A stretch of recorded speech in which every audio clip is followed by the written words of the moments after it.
제목으로 이 시간 말씀 함께 나누도록 하겠습니다. 우리 사랑하는 성도님들, 사랑하는 배우자와 함께 결혼하셨죠. 다 결혼하셨는데, 결혼하고 나서 언제가 가장 행복하셨습니까? 결혼하고 나서 가장 행복한 시절은 언제셨습니까?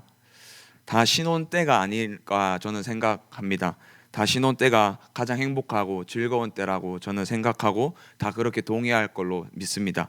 또 한 목사님 설교 시간 우스개 얘기로 이런 말을 한 적을 들었습니다.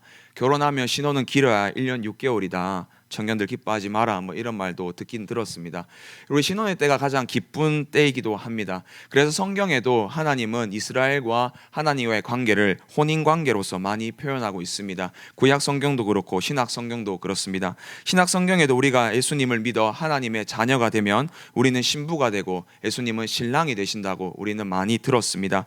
구약 성경에서도 하나님과 구원함을 받은 이스라엘은 혼인 관계로서 많이 표현하고 있습니다.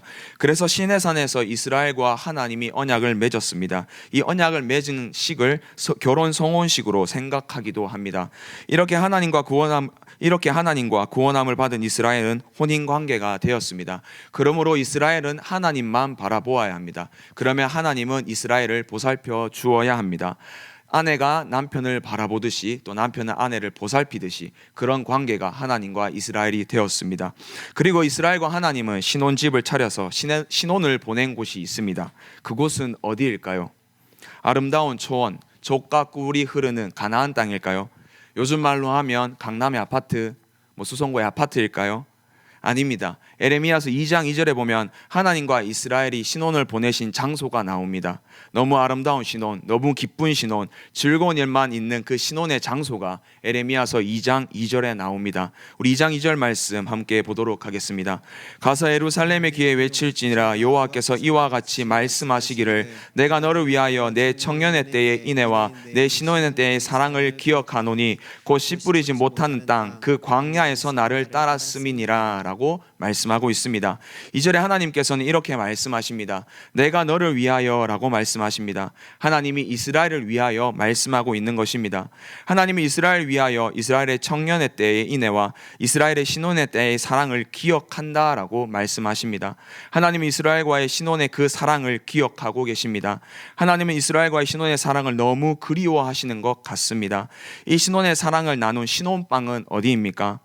광야입니다. 씨 뿌리지 못하는 땅, 그 광야가 하나님과 이스라엘이 신혼을 나눈 신혼방이었습니다. 하나님이 이때가 너무 그리우셨던 것 같습니다. 하나님과 신혼을 나눈 이 광야가 너무 그리워하십니다. 왜일까요? 왜 하나님은 이 신혼, 광야를 이렇게 그리워하실까요? 하나님 이스라엘을 너무 사랑하셔서, 이스라엘이 너무 하나님만 바라봐서 이스라엘이 절대로 하나님께 불평불만하지 않고 하나님께 기쁨만 드려서 그럴까요? 우리 아닌 거 다 알지 않습니까? 우리가 다 아시는 것처럼 광야에서 이스라엘 백성들은 불평불만 많이 하였습니다. 물이 없다고, 먹을 것이 없다고, 고기가 없다고, 왜 이 길로 가냐고, 왜 막냐고 하나님께 불평불만을 쏟아냈습니다. 사랑하는 성도님들, 우리가 이스라엘 백성들처럼 광야 생활을 한다고 한번 가정해보고 생각해 보시기 바랍니다. 광야에 있는 이스라엘 백성들은 200만입니다. 대구의 인구입니다. 이 200만의 사람들이 구름이 뜨면 천막을 정비하고 출발합니다. 그리고 구름이 멈추면 다시 거기서 천막을 치고 살아갑니다. 200만의 사람입니다. 200만에 되는 사람이 상황과 여건이 다 똑같을까요? 다 다르지 않겠습니까? 그런데 내 상황과 상관없이 구름이 뜨면 출발해야 합니다. 내가 출발 여건이 되지 않아도 구름이 뜨면 출발해야 됩니다. 나는 여기서 멈추고 싶은데, 내가 여기서 멈추기 싫은데 구름이 멈추면 멈춰야 합니다. 그렇다면 이스라엘 백성들이 과연 어떻게 말했을까요? 불평불만하지 않았을까요? 저는 했을 거라고 생각도 듭니다. 아무튼 이스라엘 백성들은 많은 불평불만을 하나님께 쏟아냈습니다. 그런데 하나님이 이 광야를 너무 그리워하십니다. 이때가 너무 그립다, 이때가 좋았다라고 말씀하십니다. 금송아지 만들고 물 없다고, 먹을 것 없다고, 우리는 죽었다고, 왜 이 길로 가냐고 불평불만하는 그때, 그 광야가 하나님은 좋았다, 그리워하십니다. 왜 광야를 좋아하셨을까요? 2절에 답이 있습니다. 2절 하반절에 보면 나를 따랐음이니라 라고 말씀합니다. 이스라엘의 광야에서 하나님께 불평불만했지만 하나님만 따라갔습니다. 하나님만 바라보았습니다. 불평불만했지만 구름이 뜨면 출발했습니다. 구름이 멈추면 멈췄습니다. 하나님만 보고 따라다녔습니다. 그래서 하나님이 이때를 그리워하시는 것입니다. 이스라엘이 달라졌기 때문입니다. 이스라엘이 어떻게 달라졌을까요? 어떻게 달라졌기에 하나님은 이 신혼의 때를 그리워하실까요? 13절 말씀입니다. 13절에 보면 내 백성이 두 가지 악을 행하였나니 곧 그들이 생수의 근원되는 나를 버린 것과 스스로 웅덩이를 판 것인데 그것은 그 물을 가두지 못할 터진 웅덩이들이니라 라고 말씀하고 있습니다. 이스라엘은 두 가지 악을 행했다고 하나님은 말씀합니다. 그 두 가지 악의 첫 번째인 생수의 근원이 나를 버린 것입니다. 생수의 근원인 하나님을 버렸습니다. 이스라엘은 이 하나님을 버렸습니다. 모든 생물은 물이 없이는 살 수 없습니다. 그래서 물은 생명입니다. 여기서 하나님이 말씀하시는 것은 생수의 근원이기도 하지만 생명의 근원이 나를 버린 것이다 라고 말합니다. 이스라엘은 자신을 구원한 하나님을 버렸습니다. 하나님은 이스라엘의 생명의 근원이십니다. 이스라엘의 근원은 하나님에게 있었습니다. 이스라엘의 조상 아브라함은 하나님이 선택해서 부르셨습니다. 조상인 아브라함을 하나님께서 부르셔서 민족을 삼으셨습니다. 그러면 당연히 생명의 근원은 이스라엘의 생명의 근원은 하나님께 있습니다. 또한 이스라엘은 하나님께 구원함을 받았습니다. 애굽에서 종노릇하다가 이스라엘 백성들을 하나님께서 구원하여 주셨습니다. 홍해에서 살려주셨고 물이 없을 때 물을 주셨고 마른 땅에서 먹을 것을 주셨습니다. 이스라엘의 생명의 근원은 하나님입니다. 뿐만 아니라 이스라엘이 믿었던 하나님은 온 우주 만물의 창조주 하나님이십니다. 그렇다면 당연히 생명의 근원, 생수의 근원은 하나님이십니다. 혹시 태백에 있는 검룡소에 가보신 적이 있습니까? 몇 년 전에 저는 태백에 있는 검룡소에 간 적이 있습니다. 이 검룡소는 어디냐 하면 한강의 발원지입니다. 한강의 물이 발원지가 이 검룡소에 있습니다. 이 검룡소에 가면 조그만한 바위 틈에서 물이 나오고 있습니다. 저는 이것을 보기 전까지 어떻게 저 물이 저 큰 한강의 발원지가 될까라는 의심을 가지고 한번 올라가 본 적이 있습니다. 그런데 거기서 가보니까 정말 멈추지 않고 물이 콸콸콸콸 쏟아내는 것을 보았습니다. 그것을 보니까 저 조그만한 바위 틈 사이에서 물이 나오는 것을 보니까 한강의 근원이 될 만한도 하다라는 생각을 했습니다. 하나님은 이런 생수의 근원이 되십니다. 마르지 않는 생수이십니다. 신약에서도 예수님은 말씀하셨습니다. 예수님은 요한복음 4장에서 사마리아 수가의 동네에 가셨습니다. 그 동네에서 한 여인을 만났습니다. 그 여인은 사랑에 갈급한 여인이었고 대인기피증이 있는 여인이었습니다. 남자의 사랑, 사람의 사랑이 너무나 그리워서 5번이나 결혼했지만 지금 있는 남편은 자기 남편도 아니었습니다. 그렇게 사랑에 갈급한 여인은 그 사람들의 시선 때문이었을까요? 정오에 물을 뜨러 갑니다. 그때 정오에 예수님을 만납니다. 그리고 이 사마리아 여인을 보고 예수님은 말씀하십니다. 요한복음 4장 13절에서 14절 말씀입니다. 예수께서 대답하여 이르시되 이 물을 마시는 자마다 다시 목마르니와 내가 주는 물을 마시는 자는 영원히 목마르지 아니하리니 내가 주는 물은 그 속에서 영생하도록 솟아나는 샘물이 되리라. 아멘. 여기서 물은 우리가 잘 아는 것처럼 예수님이십니다. 예수님은 목마른 우리 영혼의 생수의 근원이 되십니다. 다른 것이 아니라 예수님만이 우리의 영혼의 생수의 근원이 되십니다. 다른 것은 우리의 영원한 목마름을 채워줄 수 없습니다. 오직 예수님만이 우리의 생수로서 우리의 목마름을 채우십니다. 그러나 사람들은 다른 것으로 자꾸 채우려고 합니다. 어린 시절을 보면 목마름을 관계로서 채우려고 합니다. 친구만 내게 있으면 돼. 친구가 진짜 내 친구야. 이것만 있으면 돼 라고 말합니다. 우리 참 아이들이 참 이상하지 않습니까? 똑같은 말인데도 부모님의 말은 하나도 안 듣습니다. 근데 똑같은 말인데 친구의 말은 듣습니다. 도대체 왜 그럴까요? 친구가 다이기 때문입니다. 친구가 자기 인생의 전부이기 때문입니다. 그래서 부모님 말은 잘 듣지 않으시면 친구의 말은 그렇게 잘 듣습니다. 그 시절은 친구가 전부이기 때문입니다. 어린 시절은 이렇게 관계로 메우려고 합니다. 이제 시간이 지나고 청년이 되면 취업해서 돈으로서 내 목마름을 채우려고 합니다. 어떤 때에는 이성으로 채우려고 합니다. 그리고 시간이 지나 중년이 되면 권력으로 채우려고 합니다. 이제 노년이 되면 명예로서 그 목마름을 채우려고 합니다. 삶을 살아가면서 목마름을 채우는 종류는 점점 변합니다. 하지만 예수님 외에 근본적인 목마름을 채울 수는 결코 없습니다. 인간의 근본적인 목마름은 관계도, 돈도, 권력도, 명예도 채울 수가 없습니다. 학생도, 청년도, 장년도, 노년도 어떤 삶을 살아가든지 오직 예수님만이 우리의 목마름을 채우십니다. 오직 예수님만이 나의 갈급함을 채우고도 남을 생수의 근원이십니다. 다른 어떤 것으로 채울 수 없는 나의 목마름을 채워주시는 그 예수님으로 우리 삶을 채워나가기를 주님의 이름으로 소망합니다. 그러나 이스라엘은 이 생수의 근원 대신 하나님을 버렸습니다.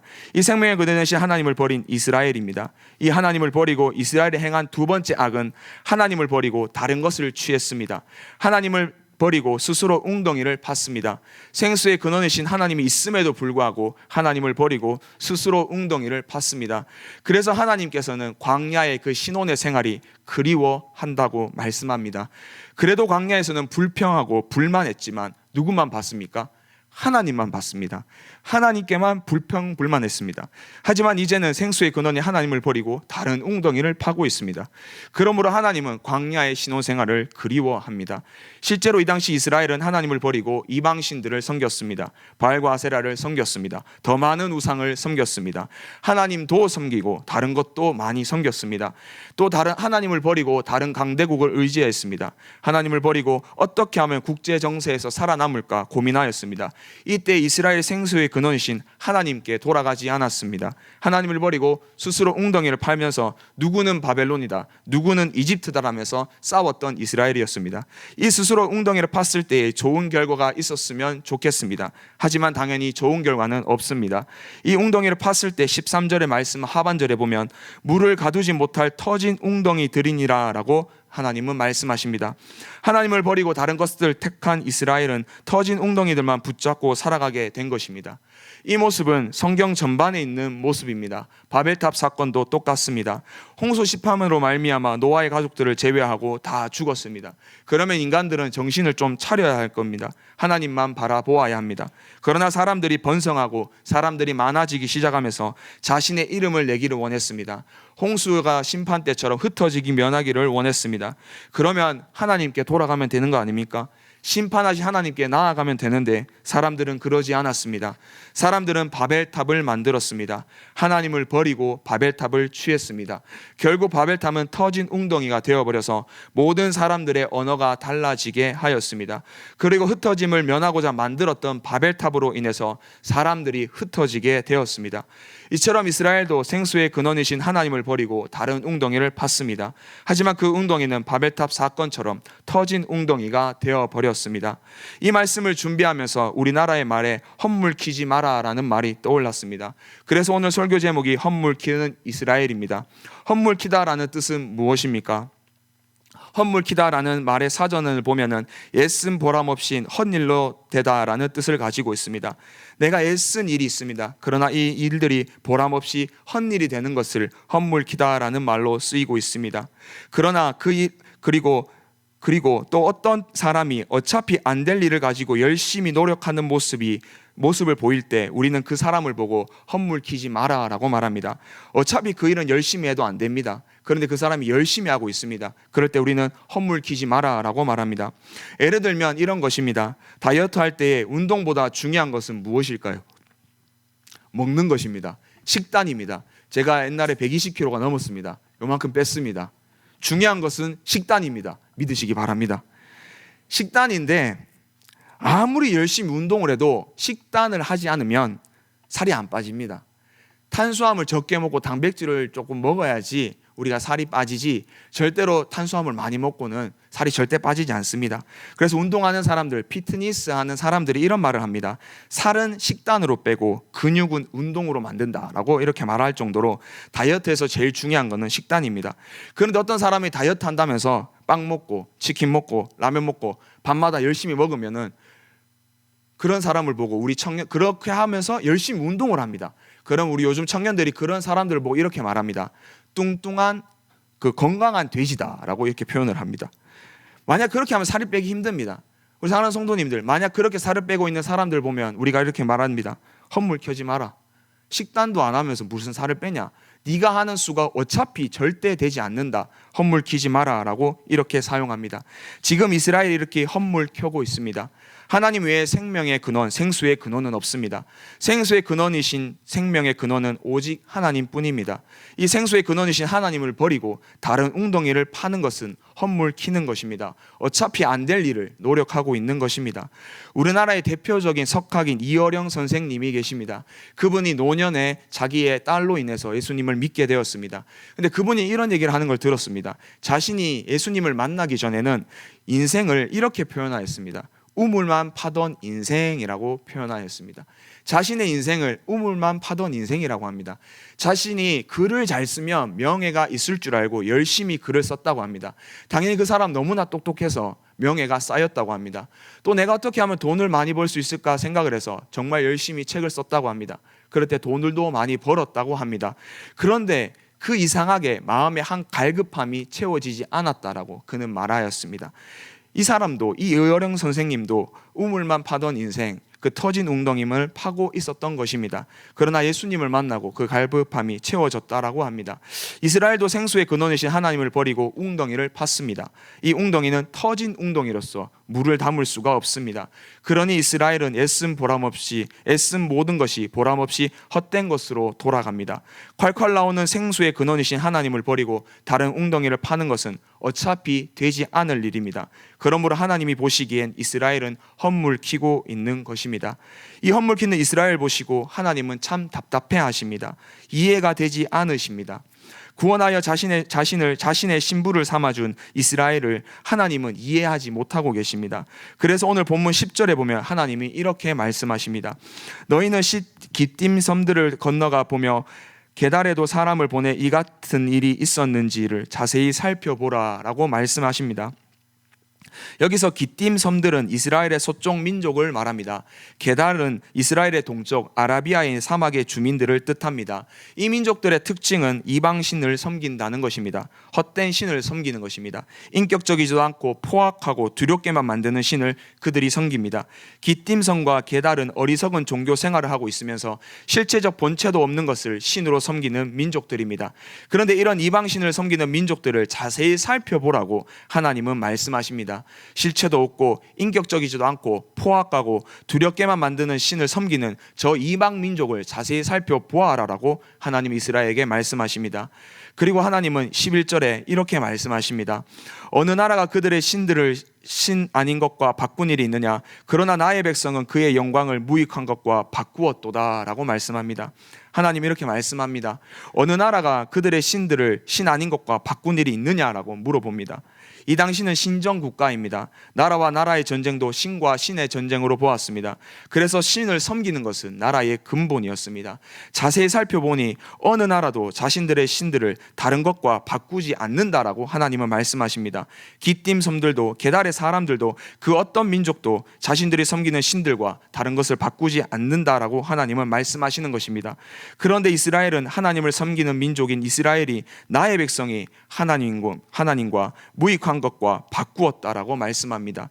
이방신을 섬기는 민족들, 헛된 신을 섬기고 포악하고 두렵기만 하고 인격적이지 않는 신을 섬기는 저 이방 민족들도 자신들이 섬기는 신과 그 어떤 것도 바꾸지 않았습니다. 그러나 하나님을 섬긴다는 이스라엘, 하나님의 백성, 나의 백성 이스라엘이 나 여호와를 무익한 것과 바꾸었다라고 하나님은 탄식하며 답답해 하시는 것입니다. 이런 이스라엘이 하나님은 이해가 되지 않았습니다. 요즘 말로 하면 이렇게 말할 수 있을 것 같습니다. 어떤 무당이 구출합니다. 구출하면서 하나님 이름을 부르진 않습니다. 무당이 섬기는 악한 영으로서 구출하겠죠. 절에 있는 사람들이 사도신경과 주기도문을 외우진 않습니다. 불경을 외우겠죠. 이런 헛된 종교를 믿는 사람들도 자신들이 믿는 신을 섬기며 자신들의 경전을 읽습니다. 이런 헛된 종교를 믿는 사람들도 자신들의 신들을 버리지 않습니다. 그런데 하나님을 믿는 너희들이 나를 버렸다라고 하나님은 말씀하시는 것입니다. 생수의 근원이신 하나님과 무익헌가가 바꾼 이스라엘에게 하나님은 12절에 이제 이렇게 말씀하십니다. 너 하늘아 이 일로 말미암아 놀랄지어다 심히 떨지어다 두려워할지어다 여호와의 말씀이니라 라고 하나님은 말씀하십니다. 하나님께서 하늘아 이 일을 말미암아 놀랄지어다 심히 떨지어다 두려워할지어다 라고 말씀합니다. 그렇다면 여기서 하늘은 무엇을 뜻하는 단어일까요? 하나님과 이스라엘은 최초의 언약을 형성하고 갱신하는 과정에서 하늘과 땅을 증인으로 내세웠습니다. 하늘과 땅을 증인으로 내세워서 언약 관계의 엄숙한 결의를 지켜보도록 하늘에 요청하였습니다. 출애굽 2세대는 모세가 중보자가 되어 하나님과 언약을 갱신하였습니다. 그것이 신명기입니다. 그 신명기 4장 26절에 보면 이런 말씀이 있습니다. 내가 오늘 천지를 불러 증거를 삼노니 너희가 요단을 건너가서 얻는 땅에서 속히 망할 것이라 너희가 거기서 너희를 날이 길지 못하고 전멸될 것이니라 라고 말씀합니다. 이 신명기 4장 26절에 보면 천지를 불러 증거를 삼고 있습니다. 하나님께서. 우리 번역에는 본문 12절에는 하늘로, 신명기 4장 26절에는 천지로 번역되었습니다. 하지만 히브리 성경에는 같은 단어로서 샤마임을 사용하고 있습니다. 같은 단어입니다. 그러니 하나님은 이스라엘과 언약을 맺을 때에 하늘을, 천지를 증인으로 내세워 언약을 맺고 있는 것입니다. 이런 말 우리도 하지 않습니까? 내 말, 내가 결박한 거 하늘이 증명하고 땅이 한다. 이런 말도 우리도 하지 않습니까? 지금 그 비슷한 말을 하나님께서 하고 계신 것입니다. 이 신명기 4장 26절에 하늘을 증인으로 삼아 맺은 언약은 무엇입니까? 신명기 4장 25절에 있습니다. 신명기 4장 25절에 보면 내가 그 땅에서 아들을 낳고 손자를 얻으며 오래 살 때에 만일 스스로 부패하여 무슨 형상의 우상이든지 조각하여 내 하나님 여호와 앞에 악을 행함으로 그의 노를 일으키면입니다. 이스라엘이 가나안 땅에 들어가서 형상을 만들고 조각하여서 하나님 외에 다른 것을 섬기면, 악을 행하면 하나님이 노하셔서 하늘의 증인을 삼아서 반드시 너희를 망하게 할 것이다 라고 언약한 것입니다. 이스라엘은 지금 생수의 근원이신 하나님을 버리고 다른 웅덩이를 파는 악을 저질렀습니다. 신명기 4장 25절과 26절의 언약을 깨어버렸습니다. 그러므로 본문 12절에 하늘아 라고 하나님은 말씀하시면서 그때 맺은 언약의 증인을 내세우십니다. 그 증인을 내세우시면서 신명기 4장 25절과 26절의 말씀대로 행할 것이니 놀라지 마라, 두려워하지 말라라고 하나님은 말씀하시는 것입니다. 하나님께서는 이렇게 말씀하시는 것은 이스라엘이 답답하고 이해가 되지 않아서입니다. 하나님은 생수의 근원인데 나를 버리고 다른 웅덩이를 판 것이 이해가 되지 않으십니다. 그리고 헛된 신을 섬기는 저 이방 나라도 자신의 신들을 버리지 않는데 이스라엘은 버렸습니다. 이방 나라도 안 하는 짓을 하나님의 백성, 나의 백성 이스라엘이 하나님을 버렸다라는 것입니다. 또 이스라엘은 하나님과 언약을 맺었습니다. 하늘을 증거 삼아, 증인 삼아 언약 맺었습니다. 그런데 그 언약을 이스라엘은 깨어버렸습니다. 이런 이스라엘이 이해가 되지 않고 답답한 것이 지금 하나님의 마음입니다. 하나님은 이런 이스라엘에게 원하는 것은 무엇일까요?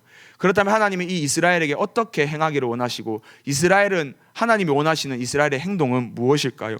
9절 말씀 함께 보도록 하겠습니다. 9절 말씀 읽도록 하겠습니다. 그러므로 내가 다시 싸우고 너희 자손들과도 싸우리라 여호와의 말씀이니라. 아멘. 9절 말씀에 보면 내가 다시 싸우고 너희 자손들과 싸우리라 라고 말씀합니다. 이게 나의 말이다. 내가 싸우고 너희 자손과도 싸우겠다라고 하나님이 말씀하십니다. 만약 하나님께서 이스라엘과 싸운다면 이스라엘은 어떻게 될까요? 당연히 패배하겠죠. 조물주이신 하나님과 피조물인 인간이 어떻게 대결이 되겠습니까? 절대 이스라엘 이기지 못합니다. 게임도 되지 않고 이스라엘은 당연히 패배합니다. 그래서 마치 싸운다는 것을 문자적으로 해석을 하면 이스라엘을 하나님께서 이스라엘을 멸망시키기를 원하는 것 같습니다. 그러나 우리가 이 말씀을 싸운다라는 말씀을 문자 그대로 하나님과 이스라엘이 싸워서 하나님께서 이스라엘을 멸망시킨다라고 우리가 해석해서는 안 될 것입니다. 하나님이 이스라엘에게 원하는 것은 멸망이 결코 아닙니다. 에레미야서 29장 11절에 보면 이렇게 말씀하십니다. 여호와의 말씀이니라 너희를 향한 나의 생각을 내가 아나니 평안이요 재앙이 아니니라 너희에게 미래와 희망을 주는 것이니라 라고 말씀합니다.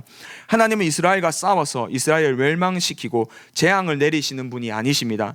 하나님은 이스라엘에게 평안과 미래와 희망을 주기를 원하시는 하나님이십니다. 그런데 여기서 싸운다라고 말씀합니다. 그래서 여기서 싸운다라는 것을 이스라엘을 멸망시킨다라고 생각하면 안 됩니다. 그렇다면 이스라엘과 싸우리라 하는 말씀은 어떤 말씀일까요? 오늘 본문 9절에서 내가 다시 싸우고 이스라엘과 싸운다라는 말씀에 대해서 칼빈은 다음과 같이 해석하였습니다. 하나님께서 말씀만으로가 아니라 실제적으로 우리에게 책망을 내리실 때마다 우리는 자신의 죄악을 돌이켜보고 회개할 때까지 하나님께서는 언제나 우리 귓가에 여전히 너희와 싸우리라는 말씀을 들려주심을 알아야 한다라고 칼빈은 이 본문을 가지고 해석하였습니다. 칼빈의 말을 빌리자면 여기서 싸운다는 것은 이스라엘 백성들이 회개하고 돌아오기 위한 말씀이라는 것입니다. 사랑하는 성도님들, 사랑의 반대말은 무엇일까요? 사랑의 반대말 무엇일까요? 미움, 질투, 증오일까요? 맞습니다. 무관심입니다. 무관심이 사랑의 반대말입니다. 이혼하기 전 부부가 가장 위험할 때가 뜯고 맛보고 싸우고 즐기고 미워하고 증오할 때가 아니랍니다. 이혼하기 전 가장 부부가 위험할 때가 서로가 서로에 대해서 아무 관심이 없을 때가 그때가 이혼할 때라고 합니다. 그때 부부들이 많이 이혼한다고 합니다. 사랑의 반대말은 무관심입니다. 하나님은 이스라엘을 사랑하십니다. 그러나 이스라엘은 하나님께 무관심합니다. 이스라엘은 하나님께 관심도 하나도 없습니다. 하나님에 대한 증오도 하나님에 대한 미움도 질투도 느끼지 않습니다. 신혼의 때에는 광야에서 하나님께 불평했습니다. 불만했습니다. 그러나 지금은 무관심합니다. 그래서 하나님이 에레미야서 3장 25절에 이렇게 말씀하십니다. 우리는 수치 중에 눕겠고 우리의 치욕이 우리를 덮을 것이니 이는 우리와 우리의 조상들이 청년의 때로부터 오늘까지 우리 하나님 여호와께 범죄하여 우리 하나님 여호와의 목소리에 순종하지 아니하였음이니이다 라고 말합니다. 이스라엘은 조상들이 청년 때부터 오늘까지 하나님께 범죄하였습니다. 하나님의 목소리를 듣지 않았습니다. 청년의 때는 오늘 읽어보았던 에레미야 2장 2절을 떠오르게 합니다. 내 청년의 때의 인애와 신혼의 때의 사랑을 기억해야 하는 말입니다.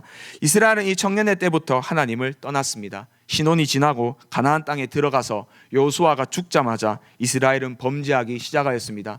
우리 사사기는 그 얘기 아닙니까? 그 12명의 사사 왜 보냈습니까? 날마다 범죄한 이스라엘을 보고 보내지 않았습니까? 우리 많은 선지서들이 있습니다. 그 선지서 하나님이 왜 보내셨습니까? 이스라엘이 범죄하기 때문 아니었습니까? 그리고 지금 이스라엘은 하나님께 관심이 없습니다. 무관심합니다. 그러나 하나님은 이 이스라엘과 싸워서라도 하나님께 자신에게 돌아오게 하고 싶으셨습니다. 이 마음이 하나님의 마음입니다. 사랑하는 성도님들, 이 하나님의 마음을 우리가 예를 들자면 이렇게 들 수가 있을 것 같습니다. 우리가 결혼을 하였습니다. 결혼을 했는데 내 사랑하는 배우자가 결혼하자마자 한 달 만에 바람나서 다른 이성과 집을 차렸습니다. 집에 들어오지도 않습니다. 함께하지 않습니다. 나에게 무관심합니다. 그러나 나는 어르고 달래서 집으로 돌아오게 했습니다. 그런데 또다시 집을 나갑니다. 다른 이성과 사랑에 빠져서 바람이 났습니다. 근데 또 돌아왔습니다. 근데 또 바람나서 집에 갔습니다. 근데 이 바람난 배우자가 마지막으로 늙어서 와서 나를 좀 받아주게 라고 말했습니다. 내가 당신밖에 없어. 사랑하는 성도님들, 어떻게 하시겠습니까? 이 바람난 배우자가 성도님이시라면 어떻게 하시겠습니까? 다시 집으로 돌아오겠다, 다시 너만 사랑하겠다, 이 말 믿을 수 있을까요? 받아주실 수 있을까요? 저는 개인적으로 없을 것 같습니다. 이게 호세아에게 하신 하나님의 말씀입니다. 하나님은 그렇게 기다리고 계십니다. 그런데 하나님은 이렇게 말씀하십니다. 에레미야서 4장 1절입니다. 여호와께서 이르시되 이스라엘아 내게로 돌아오거든 내가 돌아오려거든 내게로 돌아오라. 내가 만일 나의 목전에서 가증한 것을 버리고 내가 흔들리지 아니하며 라고 말씀합니다. 하나님은 말씀하십니다. 이스라엘아, 바람난 이스라엘아, 그래도 돌아오려면 나에게 돌아오라 라고 말씀하십니다. 생수의 근원이신 하나님을 날마다 버리고 다른 웅덩이를 파는 헛물 키는 바람난 이스라엘에게 하나님은 돌아오려면 나에게로 돌아오라 라고 말씀하십니다. 돌아오려면 나에게로 오라라고 하나님은 그렇게 말씀하십니다. 그렇게 다른 곳에 웅덩이를 판 이스라엘을 멸망시키는 것이 아니라 돌아오기를 하나님은 원하십니다. 이분이 우리가 믿는 하나님입니다. 하나님께는 관심도 가지지 않고 다른 곳에 헛물 키고 살아가는 이스라엘입니다. 하지만 하나님은 아직 이스라엘을 사랑하십니다. 자신에 대해서 그렇게 무관심한 이스라엘을 하나님께서는 아직도 사랑하십니다. 그래서 저 무관심한 이스라엘과 싸워서라도 내 곁으로 돌아오게 만들려 하는 것입니다. 이 미련한 짝사랑을 하나님은 이스라엘에게 하고 계십니다. 그러므로 오늘 본문에서 싸운다는 것은 하나님은 이스라엘을 멸망시키기 위함이 아닙니다. 싸운다는 것은 생수의 근원이 나에게로 돌아오기 위함입니다. 이 말씀을 들으니까 예수님의 한 비유가 생각나지 않으십니까? 우리 예수님도 똑같은 말씀을 누가복음에 하셨습니다. 탕자 비유입니다. 돌아온 탕자입니다. 둘째 아들은 생수의 근원인 아버지를 버렸습니다. 아버지를 버리고 아버지에게 속한 돈과 재산에 집착하여서 아버지의 소유를 받아갔습니다. 내 몫을 달라고 아버지에게 요구하였습니다. 이 당시 살아계신 아버지에게 내 몫을 달라는 것은 아버지 보고 죽으라는 소리와 같습니다. 지금도 살아계신 아버지에게 가서 아버지 어차피 나에게 유산 줄 거니까 나에게 좀 먼저 주세요라고 말하면 아버지는 기분이 썩 좋지는 않으실 겁니다. 그런데 고대 근동 그 당시에 살아계신 아버지에게 내 몫을 달라는 것은 아버지 죽으세요라는 말과 똑같은 말입니다. 그러나 아버지는 둘째 아들에게 목을 주었습니다. 첫째 아들에게도 준 것으로 나옵니다. 아무튼 이 둘째는 허랑방탕하게 받은 몫을 낭비하였습니다. 모든 재산을 탕진하였습니다. 생수의 근원이신 아버지를 버리고 다른 웅덩이를 판 결과 처참하게 터져버렸습니다. 이때 둘째 아들은 한 가지를 생각했습니다. 내가 일어나 아버지께로 가자라고 생각했습니다. 이 탕자가 잘한 것 하나도 없습니다. 그러나 하나 잘했습니다. 아버지께로 돌아가는 것입니다. 아버지께로 돌아가자라는 것이었습니다. 아들은 아버지에게 무관심하여 떠났지만 아버지는 떠난 아들을 기다리고 있었습니다. 이스라엘을 돌아오기를 기다리는 하나님의 짝사랑을 이 아버지도 하고 계셨습니다. 아버지는 돌아온 아들을 보고 측은히 여기며 달려가 목을 안고 입맞추어 주셨습니다. 그리고 많은 사람에게 둘째 아들이 나의 아들임을 보여주셨습니다. 우리가 생수의 근원이신 하나님을 버리고 헛물 키는 다른 웅덩이를 파고 살아가며 하나님께 무관심하지만 하나님은 나를 끝까지 사랑하십니다. 우리는 바람나서 하나님을 버리고 떠나 무관심합니다. 그러나 우리의 하나님은 싸워서라도 하나님께로 돌아오게 하는 그 미련한 짝사랑을 하시는 분이 우리 하나님이십니다. 이분이 우리가 믿는 하나님이십니다. 혹여 헛물 키는 이스라엘처럼 바람난 이스라엘처럼 하나님 외에 다른 웅덩이를 팠더라도 돌아온 탕자처럼 우리 아버지 하나님께 돌아오는 저와 성도님들 되기를 주님의 이름으로 소망합니다. 말씀을 맺겠습니다. 우리가 생수의 근원이신 하나님을 떠나 다른 웅덩이를 파더라도 하나님께로 돌아갑니다. 하나님께로 돌아가면 그때 하나님께서 우리에게 이렇게 말씀하여 주실 거라 저는 믿습니다. 이사야서 49장 14절에서 18절 말씀입니다. 오직 시온에 이르기를 여호와께서 나를 버리시며 주께서 나를 잊으셨다 하였거니와 여인이 어찌 그 정먹는 자식을 잊겠으며 자기 태에서 난 아들을 긍휼히 여기지 않겠느냐. 그들은 혹시 잊을지라도 나는 너를 잊지 아니할 것이라. 내가 너를 내 손바닥에 새겼고 너의 성벽이 항상 내 앞에 있나니 내 자녀들은 빨리 걸으며 너를 헐며 너를 황폐하게 하던 자들을 너를 떠나가리라. 내 눈을 들어 사방을 보라. 그들이 다 모여 내게로 오느니라. 나 여호와가 이르노라. 내가 나의 삶으로 맹세하노니 내가 반드시 그 모든 무리를 장식처럼 몸에 차며 그것을 띠기를 신부처럼 할 것이니라. 아멘. 우리가 하나님께로 돌아가면 이사야서 49장 18절처럼 모든 무리를 장식처럼 몸에 차며 그것을 띠는 하나님의 신부로 우리를 맞아 주실 것입니다. 이 거룩한 하나님의 신부가 되는 저와 성도님들 되기를 주님의 이름으로 축복합니다. 기도드리겠습니다. 살아 역사하신 하나님 아버지 감사합니다. 우리는 하나님을 버리고 정말 많은 것들로 채우려고 노력하고 있습니다. 돈으로, 권력으로, 명예로서, 관계로서 그 모든 것들을 채우려고 하지만 그것들 다 터진 웅덩이들입니다. 그러나 하나님께서 나에게 원하시는 것은, 우리에게 원하시는 것은 재앙이 아닙니다. 멸망이 아닙니다. 하나님께로 돌아오기를 위한 간절한 마음입니다. 지금도 우리를 위하여 기다리고 계시는 그 미련한 짝사랑을 하고 계시는 그 하나님께로 돌아갈 수 있도록 도와주옵소서. 돌아갔을 때에 거룩하고 순결한 하나님의 신부가 될 수 있도록 인도하여 주옵소서. 예수님의 이름으로 기도드립니다.